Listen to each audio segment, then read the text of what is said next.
Hi, Michael Bettine here, and I'm starting a new series on recording. Basic recording for gongs, singing bowls, bells, and other resonating metals. That's probably the most asked question I get from people is, how do I record my stuff? What do? I don't even know where to start. It's a big subject. We could talk for hours and hours and hours and still just scratch the surface. But I want to look at the basics, get you started, and give you some resources so you can do your homework. Do what I did, investigate everything, build up your knowledge base, and from where you start, you can go from there and get as deep as you want. The first thing you need to do is ask yourself, why do I want to record? Because that might dictate the direction you go into as far as buying gear. At its most basic, we should all want to record so we can hear ourselves. You know, when we're either rehearsing and practicing at home or we're out playing a session, we're there in the moment. You know, we're right there. We're playing. Everything's moving right by. If we hear something that happened, we can't just stop and go, oh, what was that happened? No, it doesn't work that way because everything keeps moving forward. And by the time our session is done or we're finished practicing and we go, what was that? What was that thing that happened? You're not going to know. It's hard to recall all that stuff if you're in the moment. So, just a basic recording that you can listen to will allow you to figure out what's going on. What do you sound like? It's like the first time you hear your recorded voice, everybody's so surprised. I don't sound like that. Well, you don't hear yourself that way because we hear ourselves internally. But everybody outside hears us in a different way. So it's the same with playing. We're up on the stage in the middle of the yoga studio or whatever, and we're playing, and we're hearing everything right there, and we're immediate, and we're hopefully, locked in and focused on everything, and it's going by. People are out in front, they're listening, they're hearing a different perspective, and they're also not the actual performer, so they're taking it in a whole different way. So we want to hear what's going on. And what I like to do, I record all my gigs, and I've been doing that for, since the early 1970s, when I first started playing in bands, recording with just a cheap cassette recorder, just to hear what it sounded like. Moving up into a big reel-to-reel recorder, I used to drag around to gigs so we could record ourselves. Eventually, I got a rather expensive Sony Walkman recording unit, which I used for years and years, especially when I was actively interviewing musicians for magazine articles and books I was writing. So the Walkman just served me so well. I got a lot of use out of it. And then from there I moved up into a small digital recording unit. And I've gone through successive units over the years as I've improved what I have. But if you're looking to record, everybody should have this. Everybody's got a phone, iPhone or an Android phone or some type of phone. It has a built-in mic. You could record with that, although the quality isn't going to be the best. But if you just want to hear what's going on, pull out your phone, hit record, and there you go. You've got a basic recording of what you're doing. Now, there are companies that do make higher quality microphones you can plug into your phones, your iPhone or your Android phone. And for the iPhone, you can pick up a Shure MV88 mic for around $150. The Rode iXY mic runs about $200, and Zoom has the IQ6 for $100. All three of these are great, work real well with the iPhone, and each company has a software app. You can download a recording app so you can optimize your sound, and then you can either take it right off your phone or put it into a DAW or some sort of recording software for further processing. But those all work really well. And your most basic recorders, Zoom has the H1N and Tascam has the DR07X. Both usually run around $120, but you can find them on sale. I've seen the Tascam on sale for like $99, the same with the Zoom. And even a few weeks ago, they had a special deal on the Zoom in red with a red plastic body for $79.99. Same thing, H1N only, a red plastic body. So if you watch the sales on some of the big music dealers online, you can often get a special discount like that, especially around the holiday times. Just check it out. Both of those are great little recorders, and for $100 or so, you really don't have an excuse not to have one. Other than that, $120, that's not a lot of money. And you get very high quality recordings from these. Much better than, like I said, I spent like $400 on a cassette Walkman that could record. And it was noisy. You got tape hiss, and the motors inside made noise, so I always had to use an external mic. And then I had to put all that, what I recorded, into some sort of an audio program and try to filter out the noise and clean it up and make it presentable. But now, even with the entry-level digital recorders, they don't have all those noise problems, so they're great. From there, you can move up to one that has built-in mics and 2 additional inputs, so you can use some external mics, some higher quality microphones. And you could move up from there. The Zoom H4 is $220, and the Tascam DR40X runs about $180.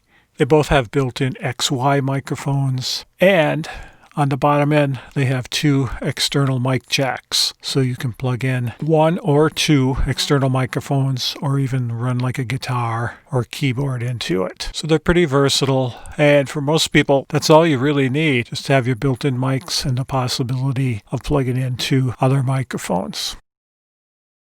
Then with Zoom, you can move up to the H5, very similar to the H4, has an XY microphone and 2 mic jacks on the bottom. The main difference is the XY microphone is removable, and you can use some of Zoom's other mic capsules on it, which is kind of a neat thing if you're into different types of recording. But otherwise, the H4 is fine. For the few bucks more. The H5 just gives you the removable microphone. That's kind of the main feature difference. I currently use as my main recorder the H6 from Zoom.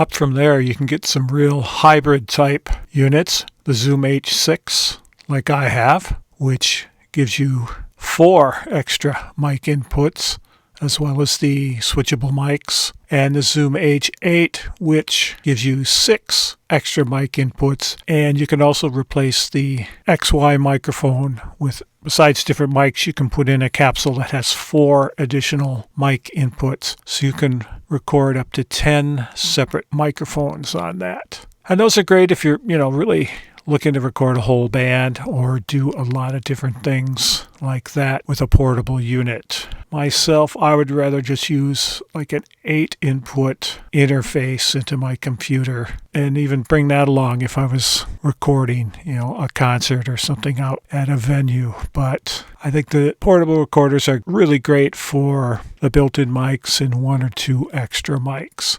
On my Zoom, I rarely use the 4th and 5th microphone, but I got a good deal on it, so it was like, hey, I'll move up just in case, on some occasions I have used all 4 inputs, but I don't find it really necessary in most cases. I like it because it has 2 built-in mics that are changeable, and it also has 2 mic inputs on each side, so we can have a total of 4 external mics and the 2 built-in mics. Gives me a lot of possibilities for recording. The nice thing about the built-in mics is they are changeable. So you can take it off and put on a different type. This is the XY model. We'll get into different mic types and that in the next video. But you can use the XY, they have a mid-side, they have shotgun mics, various mics for more specific purposes. But for most of us, an XY type microphone is perfect, and that's what all the recorders come with. Now with most of them, the Tascam models, the Zoom models, and other companies who have external mic inputs, they will take a standard 1/4-inch jack for like a guitar cord, keyboard, other things like that. And they also take the 3-pin XLR type cable that you may have seen. And it just plugs in, and there you go. So I like that because it gives me some extra inputs. Most of the time, I just use, if I need to set up quickly and get things ready, I'll just use the built-in mics, which do a fine job. Really a quality recording. If I have more time, I will set up 2 external mics in a different pattern from the XY, usually the ORTF pattern, which again we'll talk about in another video. And I like to do that because it gives me 2 different types of recordings that I can choose from in post-production. I can blend them, or I can pick one or the other. I also like it because I can use better quality external microphones to get a better quality recording, which is great. Now I used to haul around a laptop computer, a microphone interface, and external microphones, and that took a lot of time to set up, and it was just a lot of stuff to deal with. Where now I just pop the Zoom on a mic stand, plug in the external mics, put those on a boom, and I'm ready to go. Now the real nice thing about the Zoom here is for the built-in mics, they do have a setting where you can record a safety backup track. That is, I believe, 12 dB lower. I don't always get a chance to do a sound check and check my mic levels on this. So most of the time, it's just like I'm guessing. So if I set it on 5 or 7, whatever. And sometimes it's too hot. And I get home and I'm listening to it and it's all distorted because the levels are too high. But I get a safety track that I can listen to that, because it's like 12 dB lower, it's good. It's good to go. I don't have all the distortion. So it's saved me in quite a few cases where my main levels were too hot. It doesn't do a backup of the external mic, so you do have to be careful there. But one of the nice things about digital is you can under-record, and if you have to bring your gain up, you're not going to bring up all kinds of noise, unlike an old-fashioned tape reel-to-reel or cassette recorder, where if you recorded quietly and tried to turn it up, it was hiss, hiss, hiss. So digital is great. So again, look at what you're looking to do. These are all great if you're looking to just hear yourself. What am I doing? How am I doing? Go through that. They're also great for, making recordings you can pass around, give to friends and family, or if you want to release something as a download or even vinyl and CD, which is still out there. I've released quite a few recordings that were recorded on all types of different recorders, so it's possible. Okay, so with that in mind, next time we'll talk about microphones, and we'll see you then. Thanks for listening.